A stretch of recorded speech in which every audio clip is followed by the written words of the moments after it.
So గురువుగారు మనం గతంలో మాట్లాడుకున్నాం మంగళవారం, శుక్రవారం కడుక్కోకూడదు. బిఫోర్ డే కడుక్కోవచ్చు అనేసి. అలాగే నిత్యం పూజలు చేసేవారు ఏ రోజు పట్టాలు కడుక్కుంటే బావుంటుంది? అలాగే నిత్యం పూజలు చేసేవారు ఎలాంటి రోజు నైవేద్యం పెట్టాలి? రోజు నైవేద్యం పెట్టాలా మీ మాటల్లో? అసలు నైవేద్యం అంటే అర్థం ఏమిటి? నివేదన అంటే తనను తాను అర్పించుకోవడం. Surrendering to the god. Yes. Unconditional surrenderance అంటే కోరికలకి నేను నీకు పూజ చేస్తున్నాను, నువ్వు నాకు ఈ రిజల్ట్ ఇవ్వాలి, లేకపోతే నేను నీకు చెయ్యను అని కండిషన్స్ పెడితే కుదరదు. నేను 6 నెలలు నీకు పూజ చేస్తాను, నువ్వు నాకు 100 కోట్లు ఇచ్చేసేయి. నో, అన్కండిషనల్ సరెండరెన్స్ అంటే ఏ కండిషన్స్ నువ్వెవడరా దేవుడికి కండిషన్స్ పెట్టడానికి? నీ తల్లికి తండ్రికి కండిషన్ పెట్టడానికి నువ్వెవడవు అసలు? కాబట్టి ఎవరైతే కండిషన్స్ లేకుండా తనను తాను అర్పించుకుంటారో వాడిని భక్తుడు అంటారు. అటువంటి వాడు నిత్య పూజ చేస్తున్నాను నేనని బిల్డప్లు ఇస్తారు. ఎవరి కోసం చేస్తున్నావు నువ్వు? నిన్ను పుట్టించినటువంటి తల్లి తండ్రికి నువ్వు తిండి పెట్టాల్సిన బాధ్యత నీది. చిన్నప్పుడు పసి వయసులో పిండంగా ఉన్నటువంటి గర్భంలో ఉన్నటువంటి పిండం నీకెవడరా ఇచ్చింది? పాలు తల్లి పేగు నుంచి ఇస్తోంది ఆహారం. ఓకే, అటువంటి తల్లి నువ్వు బయటకు వచ్చిన తర్వాత నువ్వు కనీసం నడవడం రాదు, నీకు బాత్రూమ్ కడుక్కోవడం రాదు. అటువంటి వాళ్ళని నిన్ను పెంచి పెద్ద చేసిన తల్లి తండ్రి ప్రత్యక్ష దైవాలు. వాళ్ళని పూజించడమే పూజ అంటే.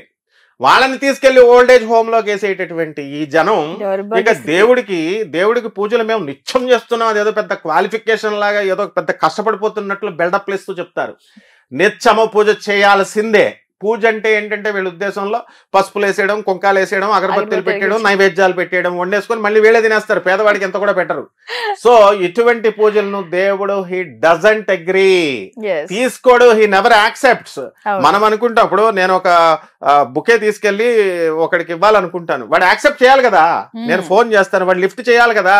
నాకు ఇష్టం లేదు, నేను ఇచ్చే బుకే తీసుకోను అంటాడు. అలాగే దేవుడు ఈ భక్తులు తెలుసుకోవాల్సింది ఏంటంటే అహంకారంతో మేము పూజలు చేస్తున్నామని చెప్పుకుని లలితా సహస్రాల బ్యాచీలు ఉన్నాయి, 21 సార్లు చేస్తున్నాం, విష్ణు సహస్రాల బ్యాచీలు 30 సార్లు చేస్తున్నాం అని. ఇటువంటి వాళ్ళ అహంకారంతో ఉన్నప్పుడు దేవుడు యాక్సెప్ట్ చేయడు. నిర్ద్వందంగా నిర్మోహటంగా ఇలా ఎడం చేత్తో ఇలా తోసిపడేస్తాడు. కాబట్టి ఎవరైతే వినయంతో, దానికి ఉదాహరణే శ్రీకృష్ణుడు.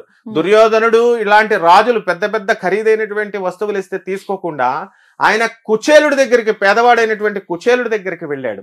ఆయన ఇచ్చినటువంటి మురుగుపోయినటువంటి పాడైపోయినటువంటి అటుకులను తీసుకున్నాడు ఆయన నివేదన కింద. సో ఇక్కడ ఏంటంటే రోజు నైవేద్యాలు చేయాల్సిన అవసరం లేదు. కృష్ణుడు భగవద్గీతలో చెప్పాడమ్మా, జగద్గురు కృష్ణుడు ఏమని చెప్పాడు? పత్రం పుష్పం ఫలం తోయం. అసలు నైవేద్యం అంటే ఏంటి? నువ్వు హార్డ్ వర్క్ చేసి 2 అవర్స్ వేస్ట్ చేసి నైవేద్యాలు పాయసాలు తయారు చేసి ఇవన్నీ చేయాల్సిన అవసరం లేదు నాయన. పత్రం ఒక ఆకు పెట్టు, పుష్పం ఒక పువ్వు పెట్టు, తర్వాత ఫలం ఒక పండు పెట్టు, నీళ్లు ఏమీ లేదు గ్లాసు నీళ్లు పెట్టు. తోయం అంటే నీళ్లు.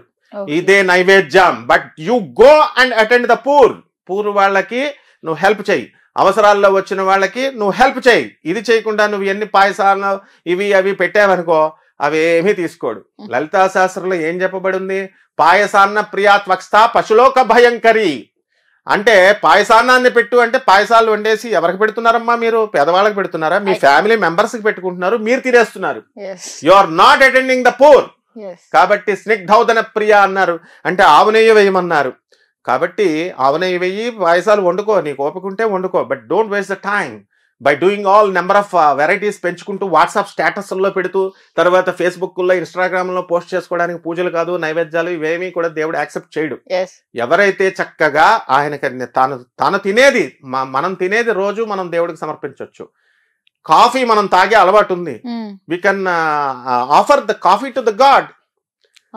ఎస్, మనం ఏమని చెప్తున్నాము? His our family member. దేవుడు అంటే ఎవరు? పూజ చేస్తున్నప్పుడు మన family member, our mother, our father. ఇంకా అడ్వాన్స్డ్ గా వెళ్ళాలంటే స్నానం చేయకుండా మీ మదర్ కి నువ్వు కాఫీ కాసి ఇచ్చావనుకో, తీసుకుంటుందా? తీసుకోదా? తీసుకుంటుంది. దేవుడికి కూడా నువ్వు స్నానం చేసి మడి ఆచారాలని మరీ శుభ్రంగా స్నానాలు చేయకుండా వండుతారని చెప్పేసి అలా మడి ఆచార వ్యవహారాలు పెట్టారు.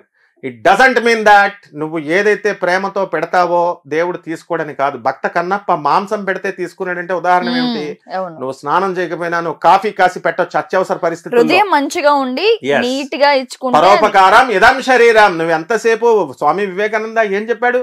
ఇతరులకి హెల్ప్ చేయి, దట్స్ ఆల్, అండ్ నాట్ సింపుల్గా నువ్వు వెళ్తూ కుట్రలు చేస్తూ వాడిని మర్డర్ చేయాలా, వీడిని మర్డర్ చేయాలా, వాడి కిందకి దింపేయాలా, వీడికి ప్రమోషన్ రాకుండా చేయాలా, ఇలాంటి కుళ్ళు బుద్ధులతో నువ్వు ఎన్ని నైవేద్యాలు చేసినా సరే దేవుడు తీసుకోడు. వీడి పూజ నిష్ఫలము. రైట్.